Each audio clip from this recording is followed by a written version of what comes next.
By 2070, scientists predict sea levels worldwide could rise by more than 1.5 feet. It doesn't sound like much, but it leaves 150 million people potentially exposed to catastrophic flooding. Shanghai, Dhaka, Calcutta, Amsterdam, London, New Orleans, and New York are just some of the places threatened by rising water. To make matters worse, changing weather patterns are already creating more torrential rains that result in sudden flooding.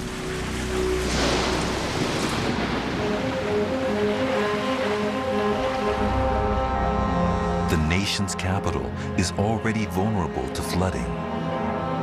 Washington is built on an old infrastructure, now collapsing in many places, and so when you have a large rainfall event right over the city or in the region, you have a real problem dealing with it. The topography here in Washington, especially here in the area of the monuments, is relatively flat and low.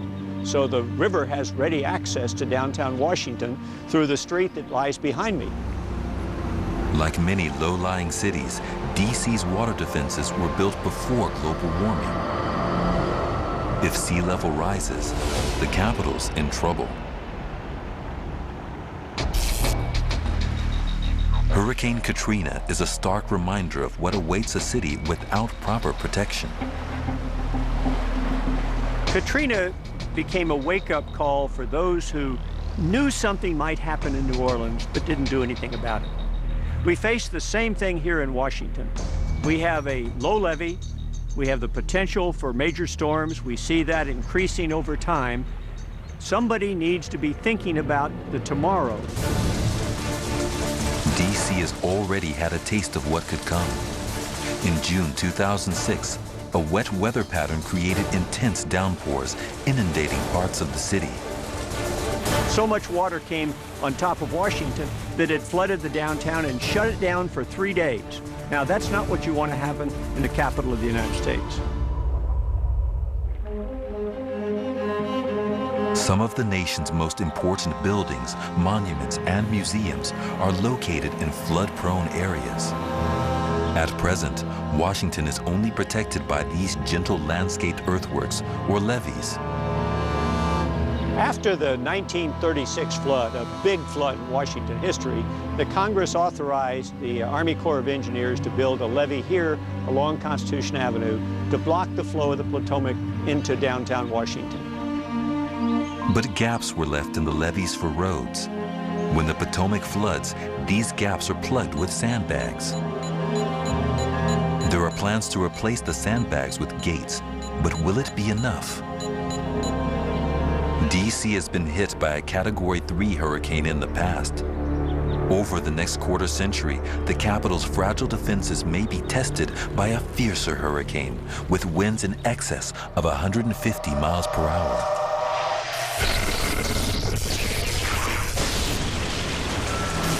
The U.S. Capitol, 2025. Throughout the night, there's been torrential rain in Washington, D.C., presaging the Category 4 storm that is coming. By 6 a.m., the rain has swollen the Potomac to dangerous levels. We had nearly 3 months worth of rain in just 36 hours. As the hurricane nears, winds conspire with the rising full moon tide to pile up the water dangerously.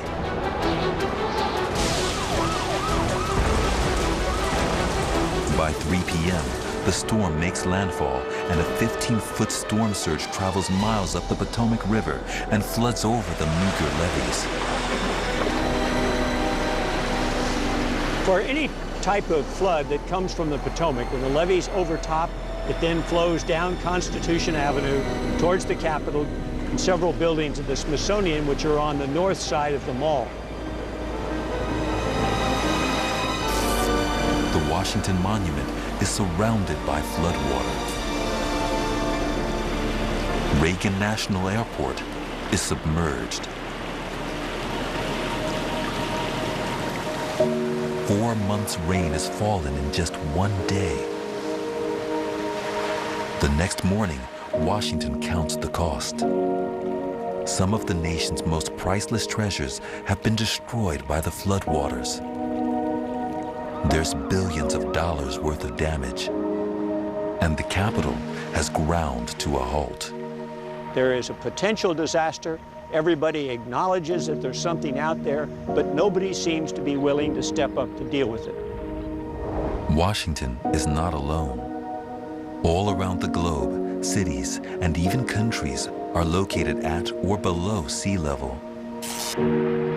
As sea level rises, we must be prepared to either build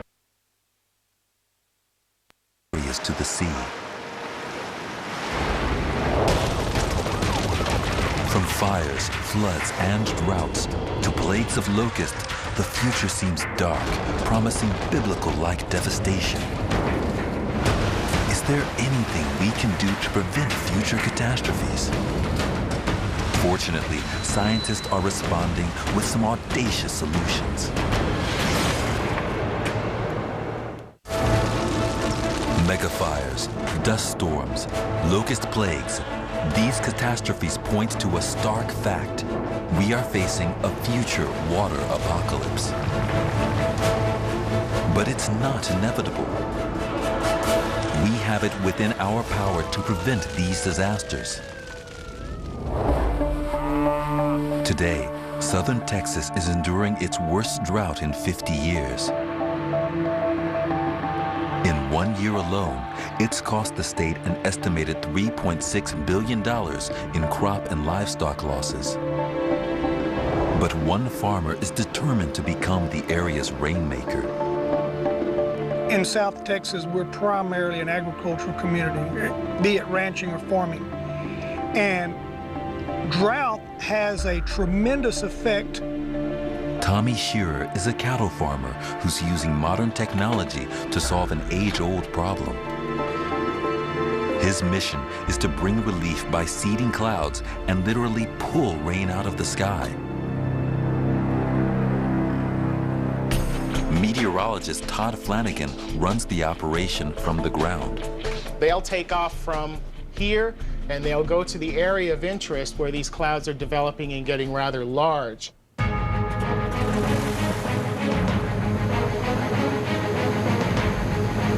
Flares containing the silver iodide are attached to the wing of the plane. From your current position, take a heading about 305. Now I'm just crossing to the south side of the highway. Right now, the leading edge is 70 miles an hour. Okay, Craig, I'm going to give you a short count, and on the end of it, give us a flare, would you? 2, 1, nail it. The silver iodide is released and sucked into the cloud. Water forms crystals on the iodide particles. The crystals grow, eventually falling as rain. Okay, you all can head back. Before the plane lands, the rain begins to fall.